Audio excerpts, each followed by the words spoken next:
నిన్న జోగి రమేష్ గారు మీడియా ముందుకొచ్చి తన కుటుంబ వివాదంలో తన వర్షం చెప్పే ప్రయత్నం చేశారు. తన మీద, తన కుటుంబం మీద జరుగుతున్న ప్రచారం విషయంలో తన ఆవేదన కూడా చెప్పారు. ఇవాళేమో జోగి రమేష్ గారి కోడలు మేఘనా గారు మీడియా ముందుకొచ్చి తనకు జరిగిన అన్యాయం గురించి చెప్పారు. నిన్న జోగి రమేష్ గారి మాటలకు కౌంటర్గా మేఘనా గారు ఇవాళ ప్రెస్ మీట్ పెట్టారు. తనకు జరిగిన అన్యాయం చెప్పారు. పైగా ఈరోజు మేఘనా గారు చెప్పిన ఒక వ్యాలిడ్ పాయింట్ ఏంటంటే, జోగి రమేష్ గారికి తెలిసి నా గొంతు కోశారు. వాళ్ళ అబ్బాయికి ఉన్న లోపాల గురించి జోగి రమేష్ గారు తెలుసు. తెలిసి చెప్పకుండా కేవలం సమాజం కోసం, సమాజంలో వాళ్ళ కొడుకుకి పెళ్లి చేయాలి కాబట్టి, నరుగుల్లో మెప్పు పొందటం కోసం ఏదో చెయ్యాలి కాబట్టి నాతో పెళ్లి చేసి ఆ లోపాలను దాచిపెట్టి పెళ్లి చేసి నా గొంతు కోశారు.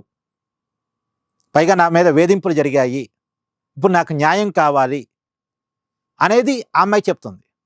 పైగా మేఘనా గారి తండ్రి ఒక ఎమోషనల్గా ఏడ్చాడు, కన్నీరు పెట్టుకున్నాడు మీడియా ముందు.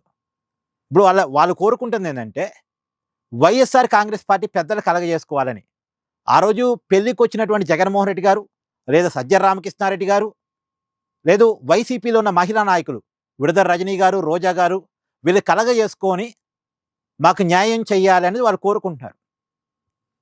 మరి వాళ్ళ పార్టీకి సంబంధించిన ఒక పెద్ద నాయకుడి కుటుంబంలో మహిళకి వేధింపులు జరిగాయన్నప్పుడు, మహిళ మీద అత్యాయత్నం జరిగింది అన్నప్పుడు వాళ్ళ పార్టీ మహిళా నాయకులు స్పందించాలి కదండి.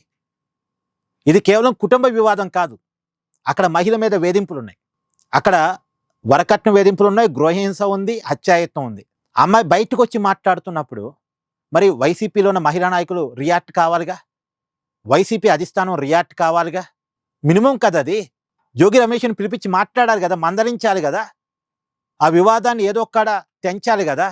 పైగా జోగి రమేష్ గారి కోడలు మేఘనా గారి తండ్రి సజ్జల రామకృష్ణారెడ్డి గారిని కలవటానికి పోతే అపాయింట్మెంట్ కూడా ఇవ్వలేదట. ఇలా ఆయన చెప్తున్నాడు మీడియా ముందు. తన బాధను చెప్పుకుందాం అని పోతే అపాయింట్మెంట్ కూడా ఇవ్వలేదట. తప్పు కదా మరి అది. సరే, వైసీపీలో ఉన్న మహిళా నాయకులు నోరు మూసుకున్నారు, ఆ పార్టీ అంటే నోరు మూసుకుంది. బయట ఉన్న మహిళా సంఘాలు కూడా ఎందుకు నోరు మూసుకున్నాయో అర్థం కావట్లే. ఇప్పుడు నిజానికి ఆ మేఘనా గారు తెలంగాణ ఆడబిడ్డ.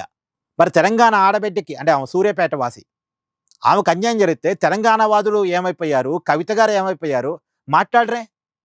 ఒక మహిళకు అన్యాయం జరిగిందని రోడ్డు మీదకి వచ్చి ఆ మహిళ వాపోతున్నప్పుడు, అందులోనూ ఆ మహిళ పోరాటం చేస్తుంది ఒక మాజీ మంత్రి మీద, ఒక మాజీ ఎమ్మెల్యే మీద, ఒక హై ప్రొఫైల్ వ్యక్తితో ఆమె పోరాటం చేస్తున్నప్పుడు ఆ మహిళకు అండగా నిలబడాలి కదా మరి సమాజం, మహిళా సంఘాలు. ఎవరు అండగా నిలబట్టలేదేంటి? సో ఆమె చెప్పిన ఒక వ్యాలిడ్ పాయింట్ ఏంటంటే, జోగి రమేష్ గారు తెలిసి నా గొంతు కోశారు. సమాజంలో తన కొడుక్కి పెళ్లి చేయాలి కాబట్టి, సమాజంలో నలుగురికి పెళ్లి చేసినట్టు చెప్పుకోవాలి కాబట్టి, ఆ అబ్బాయికి ఉన్న లోపాలు దాచేసి నాకు పెళ్లి చేశారు నాకు చెప్పకుండా అనేది మేఘనా గారు చెప్తున్నటువంటి పాయింట్. ఇవాళ మొత్తం ప్రెస్ మీట్లో ఆమె చెప్పిన పాయింట్ అది.